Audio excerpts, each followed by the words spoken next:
Good morning. Welcome to the Southeast and Caribbean Disaster Resilience Partnership 2023 annual meeting in beautiful Miami, Florida. My name is Heather McCarthy, and I have the pleasure and honor of serving as the Executive Director of the Southeast and Caribbean Disaster Resilience Partnership, or SCDRP. So this is the first time in 3 years that the partnership has been able to convene in person. And as you can see, we have reached maximum capacity. Very excited to see you all. So together, we constitute an extraordinary gathering of over 100 professionals who all share a sense of urgency to better prepare our communities for the environmental hazards that lie ahead, to help them recover more quickly and equitably when disasters strike. So the theme of this year's meeting is responding to the urgency, working together to build effective and inclusive resilience. So all sessions are broadly designed to incorporate this theme by asking the speakers and the panelists to think about how we can better build effective resilience in our communities through A, unique partnerships across larger areas that share common vulnerabilities, inclusive, equitable, and community-based solutions, and by taking actions with immediacy and urgency. So we hope that you will forge new partnerships and develop joint projects with the people that you meet here.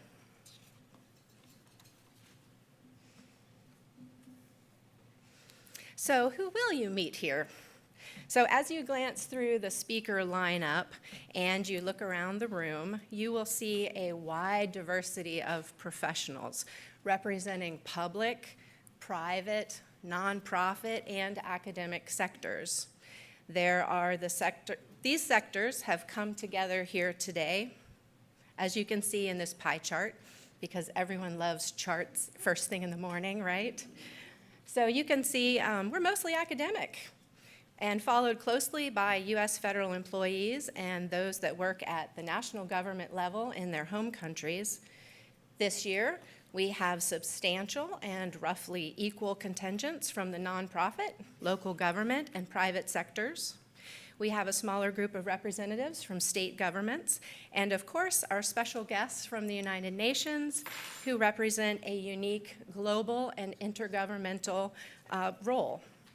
You will also note that this year's meeting is marked by a number of political dignitaries poised to lead our region to long-lasting and far-reaching policy and systemic changes to strengthen the resilience in our communities, to manage the impacts of natural hazards, disasters, and climate change.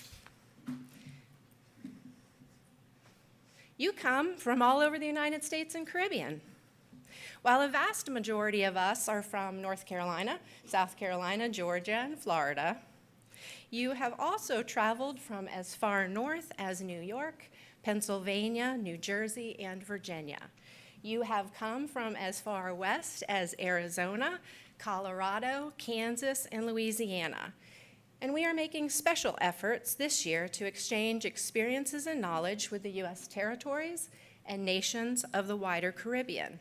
And we extend a special welcome to our Caribbean partners who are joining us from neighboring island nations and territories, including the Bahamas, Puerto Rico, U.S. Virgin Islands, and Jamaica. And we express deep gratitude to those who have journeyed far from the Central American country of Belize and the most easterly of our Caribbean islands, Barbados. We are thankful for our guest speakers who bring local, state, regional, and international perspectives. We thank our steering committee members who have volunteered their time to propose relevant and timely topics, to develop this meeting's overarching theme, to invite our speakers, and to finalize logistics. We are thankful to our annual meeting sponsors and our supporting, sustaining, and benefactor group members. And a very special thank you to Miami-Dade County Office of Resilience and the Office of the Mayor for their tireless assistance with the organization, content, and logistics of this meeting. Every time that we convene like this, we make massive strides towards building regional resilience capacity by learning from each other's shared stories, successes, and lessons learned. We recognize that the challenges that we face in our collective future are too complex for any one group to tackle alone. And we must move forward collaboratively and forge innovative partnerships across boundaries and disciplines. So we have 3 exemplary speakers to kick off the SCDRP 2023 annual meeting. And first, it is my pleasure to introduce Mr. James Murley. Jim Murley is the Chief Resilience Officer for Miami-Dade County. Jim graduated with a Juris Doctor degree from George Washington University Law School, and he helped lead Miami-Dade County together with the cities of Miami and Miami Beach to national attention with the launch of their Resilient 305 strategy in May 2019. Jim and his staff in the Office of Resilience have been absolutely integral in the organization and vision of this meeting.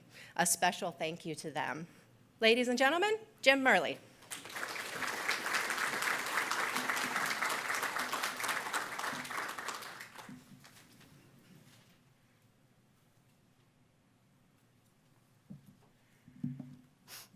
Good morning.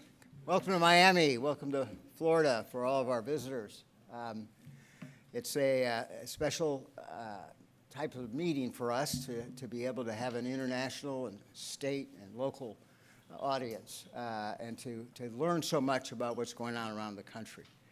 I want to make my thank yous also. I'd like to thank Heather for being just an amazing relatively new director of this organization, this partnership. We are benefiting from her organizational skills and for all the work that she gets from her advisory committee and from Socorro.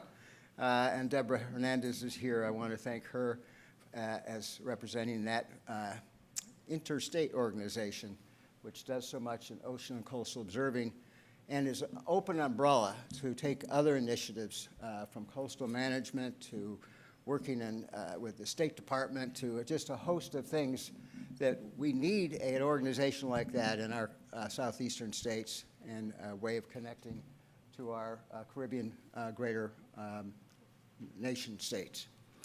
I would also like to personally thank the staff of the Office of Resilience. I see some of them are here, Patricia and Karina, Sandra, Samantha. All of you were just terrific in assisting. Tomas from the governor's office.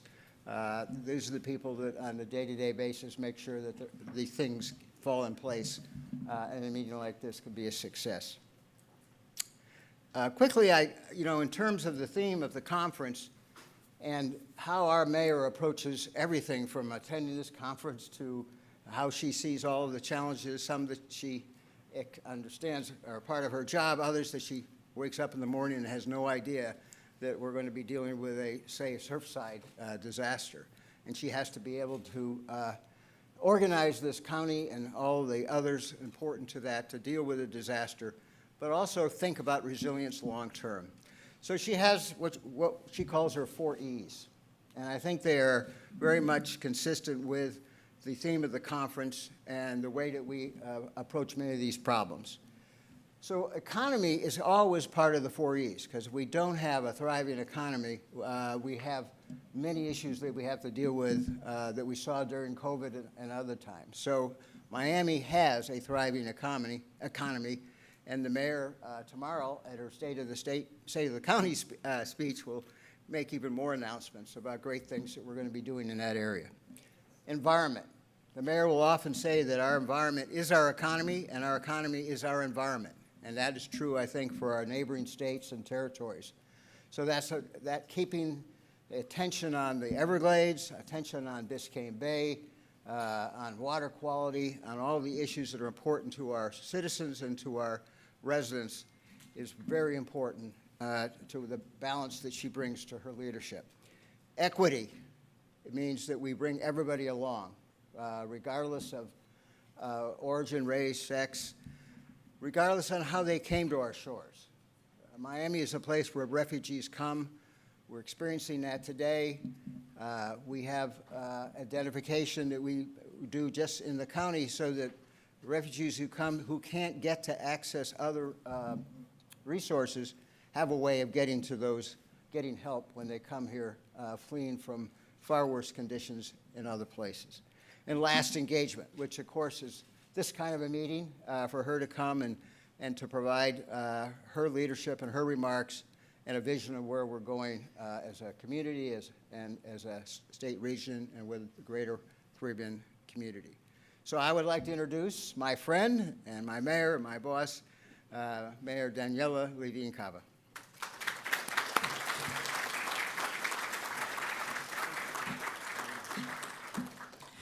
Well, good morning, everyone. What a great pleasure to be with such a serious-looking group.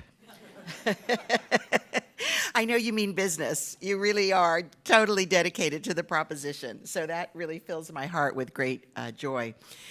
Jim, who you may or may not know, is really the beating heart of these resilience issues for us here in the county. He used to work at the state, so maybe that's why he promoted me twice in his speech. I'm not sure. Tomas, he made you intergovernmental for the governor, so just saying. Get ready. But truthfully, we have so many to thank, but to thank this great partnership. Did not know about this partnership. So thrilled to know about this partnership. Believe me, you're now on speed dial, my best friends, definitely. So thrilled.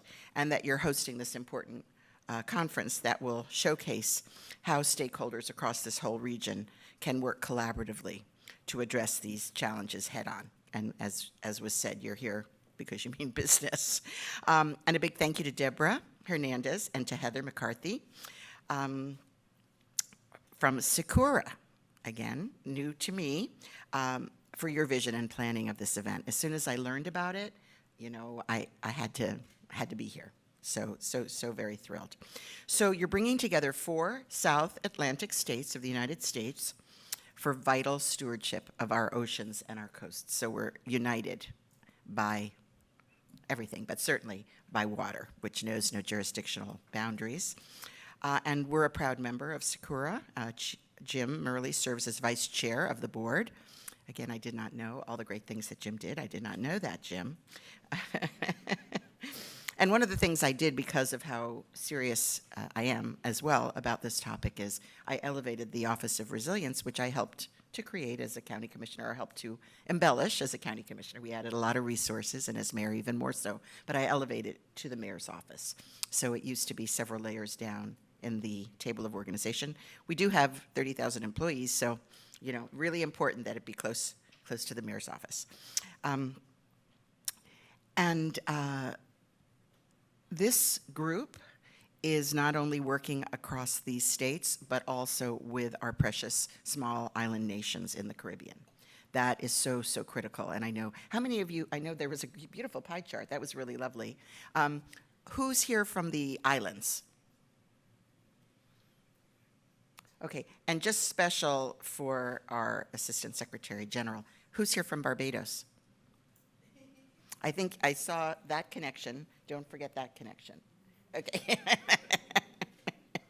So we welcome all of you from the coastal states and to the Caribbean to talk together, share the issues, and share the solutions. So this is how we can really talk about best practices, pre and post disaster management, both individually and collectively. And I want to acknowledge also our new Director of Emergency Management, Pete Gomez. Pete, where are you? Pete, if you could stand. Okay, this is a new position. We've elevated the emergency management team as well. And under Pete's leadership, he's just been with us a few months, and that's really critical because disasters are us, yes? So I was going to say disasters in all things. So definitely we are getting prepared and we're doing it collaboratively, and Pete is our leader to make sure that we do that. So as you're listening today to the esteemed speakers, please keep in mind these three major themes: unique partnerships, and hopefully there'll be even more. I love the way you did that. I'm going to emulate that. Equity, and thank you, Jim, for showcasing that, and urgent action. Again, if you're here, it's because you understand the urgency of now. And how can we form new partnerships, and how can we strengthen the old ones? Well, if we center our work around equity to lift those up who've experienced historic disadvantages and disinvestment, we'll be addressing the equity factor, and we must. We know we must. And how can we plan better for immediate action when disaster does strike? You have expertise right here in the room. And how, most importantly, are we going to work together for a more resilient future? So, I'm a fast learner, I think, and I'm a born-again environmentalist.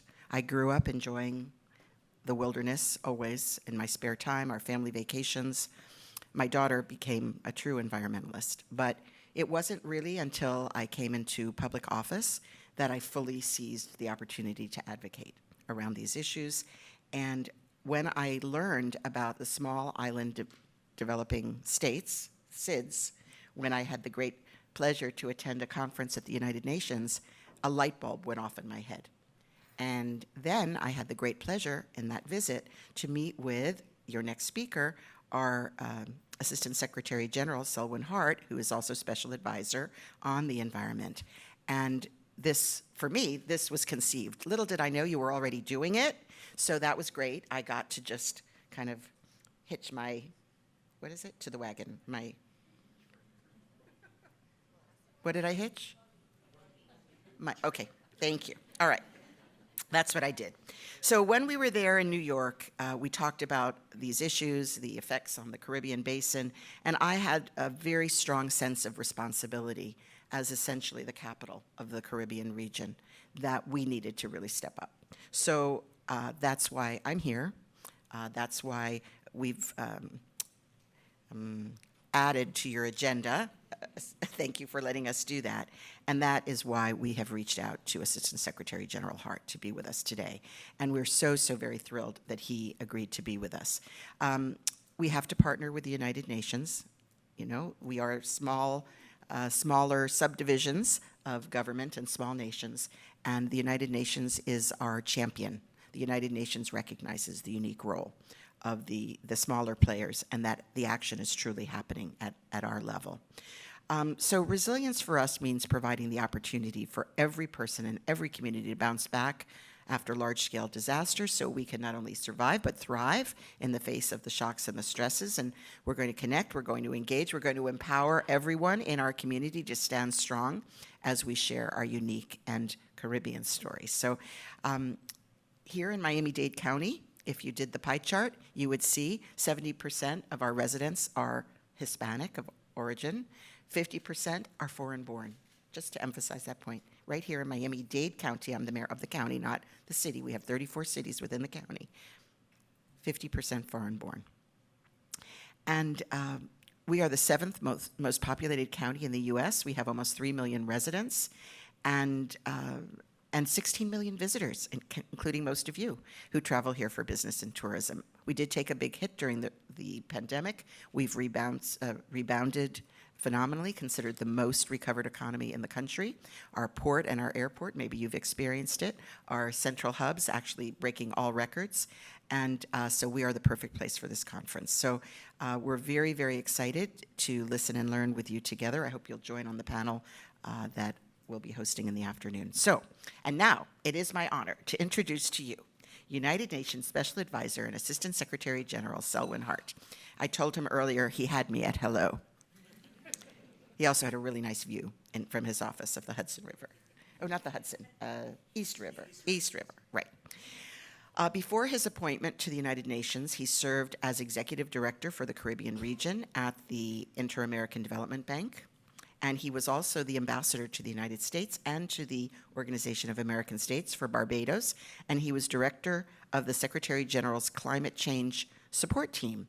He led the team's delivery of the 2014 Climate Summit and the Secretary General's engagement in the process, leading to the signing of the Paris Agreement on climate change.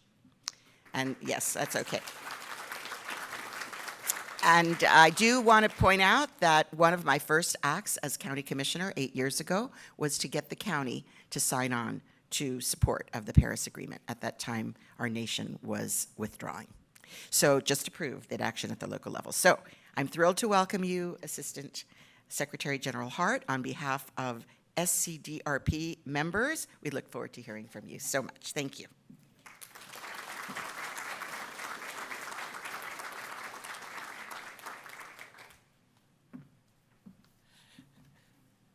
Thank you so much, Madam Mayor, and it's a pleasure to be back in the city of Miami, the crossroads of the Americas and the capital of the Caribbean, as you just said. And I really want to thank all of you for extending this invitation to me. Madam Mayor, I really want to thank you again for putting Miami at the forefront of climate action locally, but also internationally as well. From developing a comprehensive sea level rise strategy and an extreme heat action plan to leverage the power of technology in building climate resilience, the city continues under your excellent and visionary stewardship to lead the way. And I'm really excited to be here participating in the first in-person meeting in 3 years of the Southeast and Caribbean Disaster Resilience Partnership. Your leadership and this type of network is really needed more than ever. It is only through cooperation and collaboration that we will be able to effectively address the challenges arising from a changing climate. And there is no question, I'm sure all of you in this room know this firsthand, that we are in a climate emergency. Every indicator on climate is heading in the wrong direction. We just ended COP27 in Sharm el-Sheikh, and we're preparing for COP28 later this year in the United Arab Emirates. And the reality is that global emissions are at their highest level in human history. The world has already warmed by close to 1.2 degrees Celsius. And without urgent action, we are heading to 2.8 degrees Celsius temperature increase. The reality is a 2.8 world represents a death sentence for your communities and people who are already on the front lines of the climate crisis. The last 8 years have been the hottest ever recorded. Cities like Miami-Dade now have chief heat officers. The devastating impacts of the climate crisis, it is a lived reality for all of you in this room. The rate of sea level rise has more than doubled since 1993. Last year, 3 times more people were displaced annually by climate disasters than from violence or armed conflict. And just last year, we saw the horrific events in Pakistan. 33 million persons displaced and a third of the country underwater. According to the Intergovernmental Panel on Climate Change, the world's most authoritative body of scientists that have studied the impacts of climate change in general, for decades, they issued a report, seminal report last year, and it stated that if you are living in one of the global climate hotspots, which includes South and Central America and small island developing states around the world, including the Caribbean, you're 15 times more likely to die from a climate impact. So the signs and the impacts of climate change are becoming more dramatic, they're becoming more costly, and in many places, more deadly. Even in this country, the US experienced last year 18 separate $1 billion weather and climate disasters, amounting to total losses in excess of $165 billion. And this marks the 8th consecutive year of 10 or more separate billion-dollar disasters. So we know that the world is way off track from limiting global warming. Not enough is being done, really, by the major economies to end their addiction to fossil fuels and invest in renewables.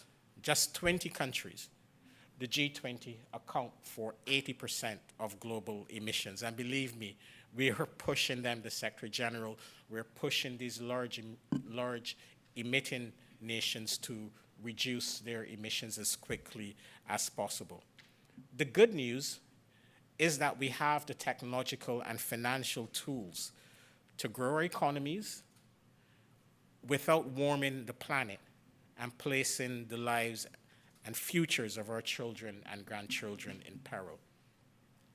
But the world is also facing another shortfall. We're falling way short in planning, financing, and implementing adaptation and resilience building efforts in response to the growing risks of the climate crisis. And this is why your work is really so important at this critical moment. Globally, when one looks at what is currently being invested in adaptation and resilience building, we're falling way short. It is estimated that the adaptation needs of the developing world could rise to as much as $340 billion a year by 2030. At present, we're mobilizing less than 1/10 of that amount.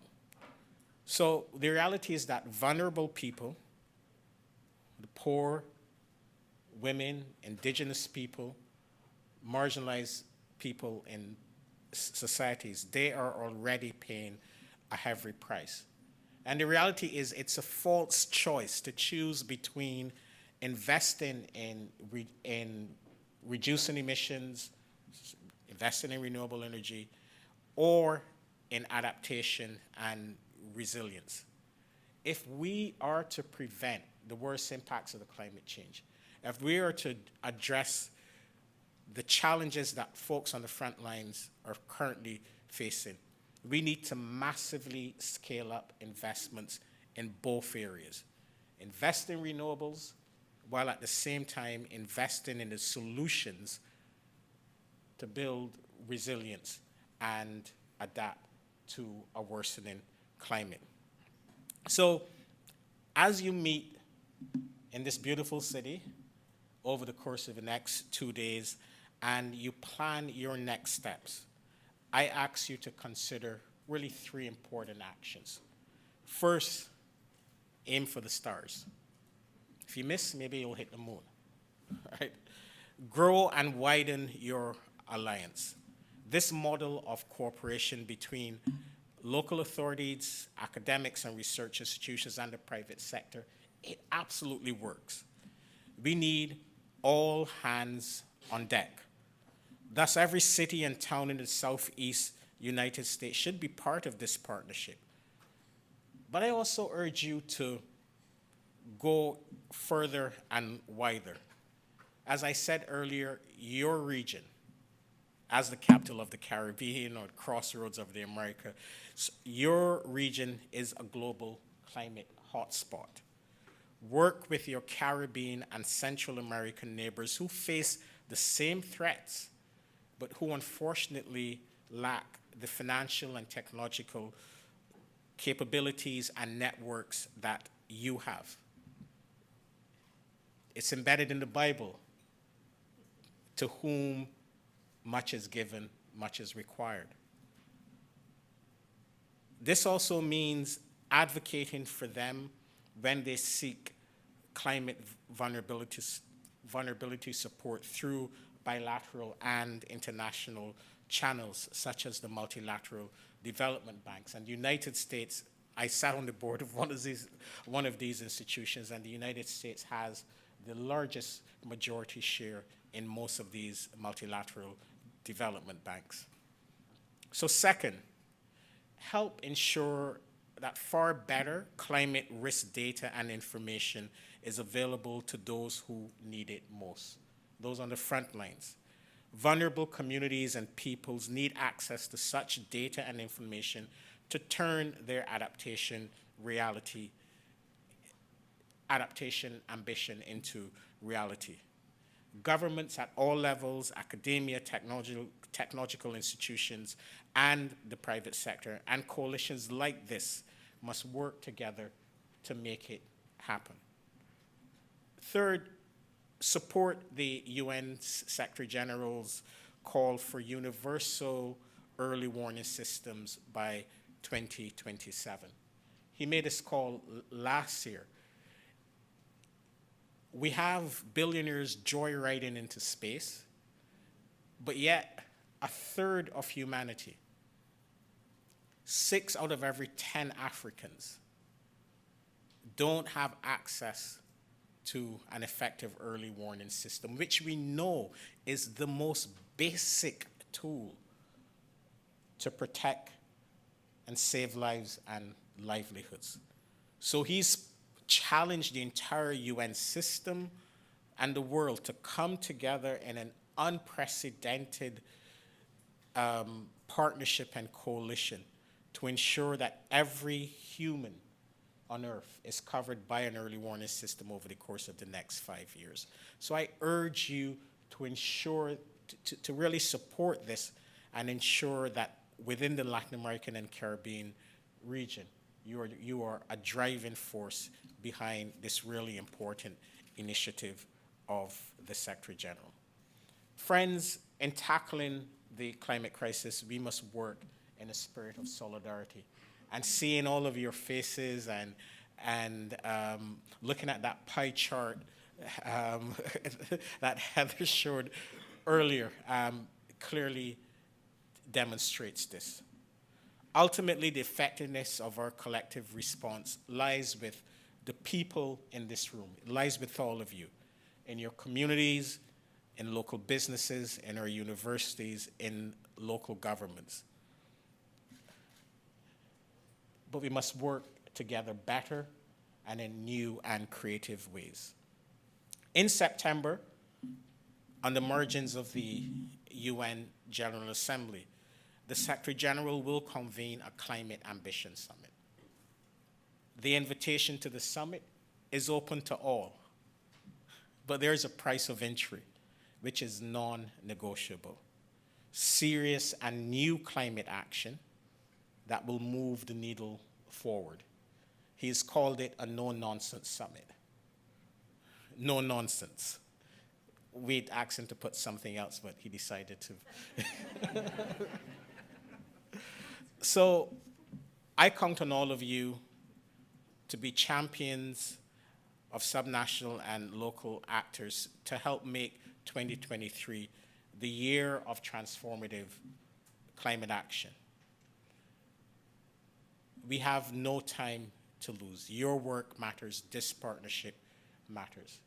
You can continue to count on me. You can continue to count on the United Nations to be a partner, a true partner, to ensure that we can save lives and protect livelihoods from a worsening climate.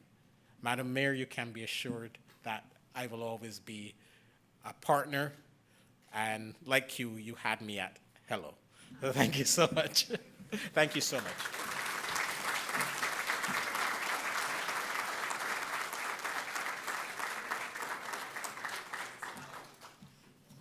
Thank you so much, Mayor Levine Cava and Assistant Secretary General Hart, for those inspiring words. and I will take your call to action. We will shoot for the stars.